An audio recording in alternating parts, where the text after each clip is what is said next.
आज हम जिस मामले की पड़ताल करने जा रहे हैं वो धर्मस्थल से जुड़ा है। एक ऐसा मामला जिसमें सामूहिक दफन और एक विसल ब्लोअर का चौंकाने वाला इकबालिया बयान शामिल है। सोचिए, कोई कहे मैं आपको वो जगहें दिखा सकता हूं जहां मैंने 100 से ज्यादा लोगों को दफनाया है, लेकिन ये मैंने अपनी मर्जी से नहीं किया, मुझसे ये जबरदस्ती करवाया गया था। ये शब्द एक ऐसी खौफनाक कहानी की शुरुआत करते हैं जिसे सुनकर रोंगटे खड़े हो जाते। तो चलिए इस पूरे मामले को शुरू से समझते हैं। कहानी शुरू होती है अदालत के एक कमरे से और एक चौंकाने वाले इकबालिया बयान से। तारीख है 11 जुलाई 2025। जगह कर्नाटका का बिलथांगड़ी मजिस्ट्रेट कोर्ट। जरा उस सीन को सोच कर देखिए। कोर्ट के बाहर भारी भीड़ है, प्रेस वाले हैं और सबकी नजरें एक ही गाड़ी पर हैं। गाड़ी रुकती है और उसमें से एक आदमी उतरता है, सिर से पांव तक काले कपड़ों में। उसके चारों तरफ पुलिस और वकील हैं और उसके हाथ में एक काला बैग। कोर्ट के अंदर पहुंचकर वो आदमी अपना बैग खोलता है और जो उसमें से निकलता है वो देखकर सब हैरान रह जाते हैं।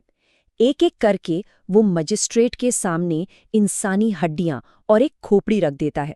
बस उस एक पल में पूरे कमरे में सन्नाटा पसर जाता है और एक ऐसे खौफनाक राज से पर्दा उठना शुरू हो जाता है जो सालों से जमीन के नीचे दफन था।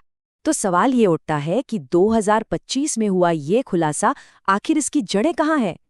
इसका जवाब जानने के लिए हमें कहानी में 30 साल पीछे जाना होगा, साल 1995 में, जहां से ये सब कुछ शुरू हुआ था। अब हम बात करेंगे कहानी के उस सबसे अहम किरदार की, एक सफाई कर्मचारी जिसे इस पूरे मामले में एक खौफनाक काम सौंपा गया था। हम उसकी पहचान जाहिर नहीं करेंगे तो उसे मिस्टर वी कहकर बुलाएंगे। तो साल था 1995।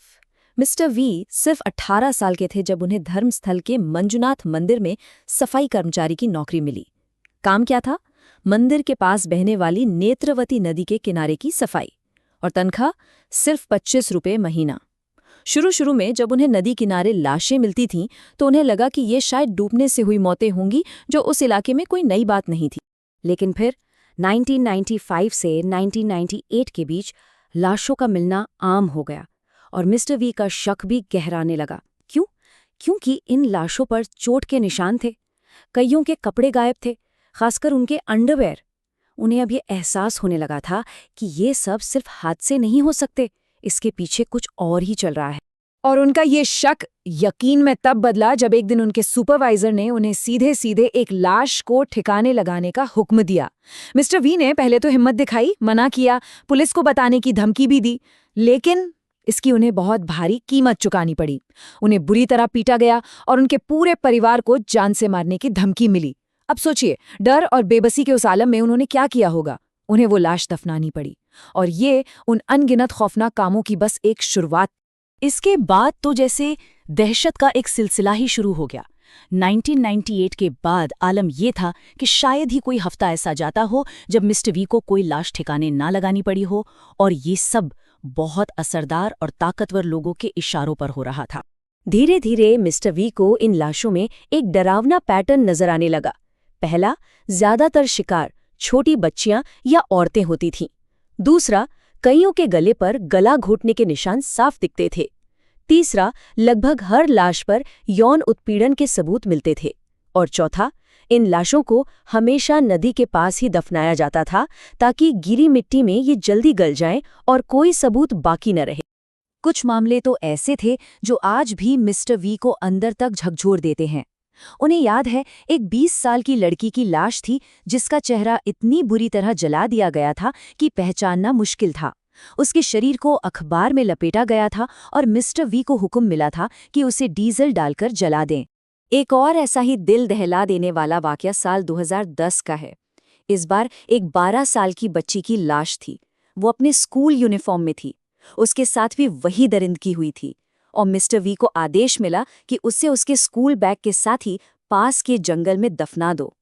सालों तक ये सब कुछ चलता रहा, लेकिन हर चीज की एक हद होती है। आखिरकार मिस्टर वी की सहन शक्ति ने भी जवाब दे दिया। एक ऐसी घटना हुई जिसने उन्हें तोड़कर रख दिया और वो और चुप नहीं रह सके। सोचने वाली बात है कि क्या होता है जब ये खौफ आपके अपने दरवाजे पर दस्तक दे। मिस्टर वी के साथ भी कुछ ऐसा ही हुआ, और यही वो मोड़ था जिसने सब कुछ बदल कर रख दिया। पूरे 19 साल की खामोशी के बाद साल 2014 में मिस्टर वी की अपनी ही एक रिश्तेदार अचानक गायब हो गई। उन्हें वही डर सताने लगा कि कहीं वो भी उन्हीं दरिंदों का शिकार तो नहीं बन गई। और जब उनका ये डर सच साबित हुआ तो वो पूरी तरह टूट गए। दिसंबर 2014 में वो रातों रात अपने परिवार के साथ धर्मस्थल छोड़कर चले गए और अगले 10 साल तक अपनी पहचान छिपाकर कहीं दूर रहते रहे। लेकिन वो भाग तो गए, पर उनका ज़मीर, उनका अपराध बोध उन्हें एक पल भी चैन से जीने नहीं दे रहा था। और इसीलिए 10 साल बाद 2025 में उन्होंने एक व्हिसल ब्लोअर के तौर पर वापस लौटने का फैसला किया, इस बार एक मिशन के साथ। तो 2025 में वो वापस आए और सबसे पहला काम उन्होंने क्या किया? वो सीधे एक ऐसी जगह गए जहां उन्होंने लाश दफनाई थी, वहां खुदाई की और सबूत के तौर पर इंसानी हड्डियां निकाली। इन सबूतों के साथ वो एक वकील के पास पहुंचे और अपना एक गोपनीय बयान दर्ज करवाया। उनके इस एक कदम ने पिछले 20 सालों में उस इलाके से गायब हुई करीब 400 महिलाओं और लड़कियों के केस को एक पूरी नई दिशा दे दी। मिस्टर वी के इस बयान की वजह से 2 बहुत पुराने और बड़े मामले फिर से सुर्खियों में आ गए। एक था 2012 का सौजन्या केस, जिसकी लाश भी नेत्रवती नदी के पास ही मिली थी, और दूसरा था 2003 का अनन्या भट्ट का मामला। अनन्या एक मेडिकल स्टूडेंट थी जो धर्मस्थल से ही रहस्यमयी तरीके से गायब हो गई थी। और गौर करने वाली बात यह है कि इन दोनों ही मामलों में पुलिस और मंदिर प्रशासन पर गंभीर सवाल उठे थे। तो अब सबसे बड़ा सवाल यही उठता है, क्या इस बार न्याय हो पाएगा, या फिर न्याय भी उन्हीं लाशों के साथ हमेशा के लिए दफन हो जाएगा?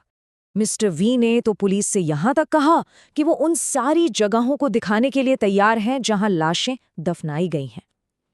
तो क्या लगता है, इस पे पुलिस की क्या प्रतिक्रिया रही होगी? हुआ ये कि मिस्टर वी और उनके वकील एक तय जगह पर पुलिस का इंतजार करते रहे। इंतजार करते ही रहे, लेकिन इल्जाम है कि पुलिस वहां कभी पहुंची ही नहीं। ये पहला और सबसे परेशान करने वाला संकेत था कि इस सिस्टम में कुछ तो गड़बड़ है। लेकिन रुकिए, कहानी में एक और चौंकाने वाला मोड़ था। जो गोपनीय बयान मिस्टर वी ने पुलिस को दिया था, वो लीक हो गया। और सिर्फ लीक ही नहीं हुआ, बल्कि पूरे 11 घंटे तक यूट्यूब पर मौजूद रहा। और सबसे अजीब बात, इस लीक की जांच के लिए कोई कदम नहीं उठाया गया। ये साफ इशारा था कि कोई अंदर से ही इस पूरे मामले को दबाने की कोशिश कर रहा है। तो आखिर में हम उसी सवाल पर आकर खड़े हो जाते हैं। जब दशकों के भ्रष्टाचार और ताकतवर लोगों के खिलाफ एक अकेला गवाह खड़ा होता है, तो क्या होता है? क्या उन ताकतवर लोगों की जवाबदेही तय होगी, या फिर न्याय भी उन पीड़ितों के साथ एक बार फिर दफना दिया जाएगा? इस पूरे मामले का भविष्य बस इसी एक सवाल के जवाब में छिपा है।